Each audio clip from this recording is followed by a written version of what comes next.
Assalamualaikum warahmatullahi wabarakatuh. Ketemu lagi dengan jalan-jalan unik.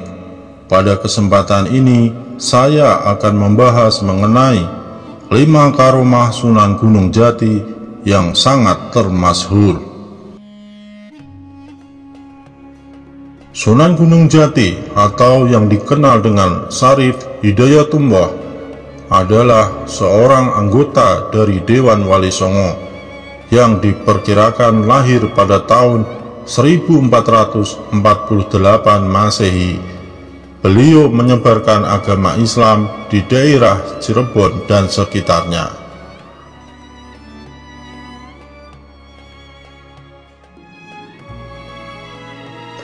Sunan Gunung Jati bukan hanya seorang tokoh muslim, tetapi dikenal juga mempunyai beberapa karomah atau kehebatan seperti tercantum dalam naskah kuno. Opan Rahman Hasyim mengatakan, naskah tersebut merupakan bukti nyata bagaimana perkembangan Cirebon oleh Sunan Gunung Jati hingga saat ini masih menjadi panutan, bahkan bagian dari ilmu pengetahuan. Naskah kuno Cirebon yang berhasil dikumpulkan dan kemudian diterjemahkan, ternyata Syarif Hidayatullah atau Sunan Gunung Jati mempunyai banyak sekali kehebatan, keahlian, dan kesaktian. Namun ada 5 keahlian utama seperti dikutip dari detik.com.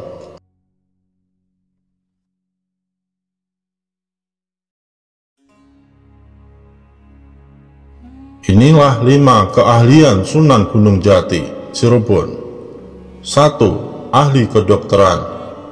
Menurut kisah yang disampaikan Opan Sapari, ketika itu ada pasangan yang bertengkar mengenai perut sang istri yang membesar seperti orang hamil.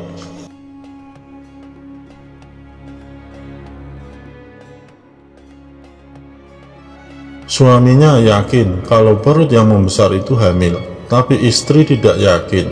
Akhirnya pasangan tersebut menemui Sunan Gunung Jati untuk memastikan isi dalam perut si ibu. Dan ternyata saat diperiksa bukan kandungan melainkan tumor, jelas Opan.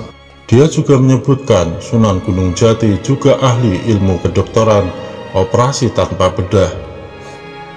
Selain ahli mendeteksi penyakit, menggunakan kesaktiannya, Sunan Gunung Jati pun mengambil tumor si ibu setelah dipastikan perut yang membesar itu bukan janin, jelas dia. 2. Ahli bahasa. Sunan Gunung Jati berdasarkan hasil kajian naskah kuno Cirebon ternyata bisa menguasai 99 bahasa. Selain bahasa dunia, Sunan Gunung Jati juga menguasai bahasa lokal yang ada di seluruh pelosok negeri Nusantara. 3. Ahli pendidikan. Selain menguasai banyak bahasa, Sunan Gunung Jati juga menguasai bidang pendidikan. Dengan dakwah Islam, beliau menjadi pendidik ke pelosok desa. Beliau melakukan jelajah desa Milangkori atau door to door kalau bahasa sekarangnya, ungkap Opan.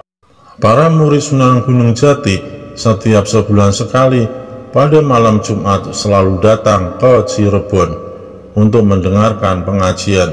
Kegiatan itu dinamakan Sebok Kliwon dalam rangka penyebaran Islam dan pendidikan kepada masyarakat. Tradisi itu saat ini masih ada, tapi bukan mendengarkan pengajian lagi, melainkan ziarah kubur ke makam Sunan Gunung Jati, ungkap Opan. 4. Ahli politik.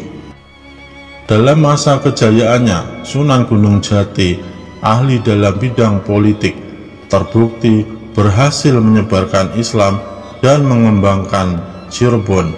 Bahkan beliau bisa menundukkan kerajaan induk seperti Pajajaran, serta mampu mengusir Portugis di Selat Sunda dengan bantuan Kerajaan Demak. Kalau wilayah Selat Sunda dikuasai Portugis, kerajaan Islam akan melemah, jawab Opan. 5. Ahli strategi perang.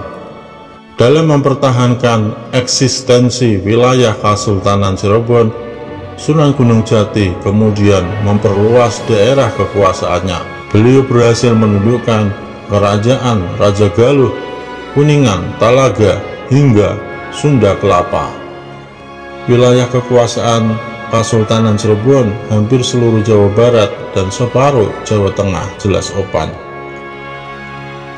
Demikianlah kisah karomah Sunan Gunung Jati. Jika kalian suka dengan video ini, silahkan Anda subscribe dan tekan tombol loncengnya. Terima kasih.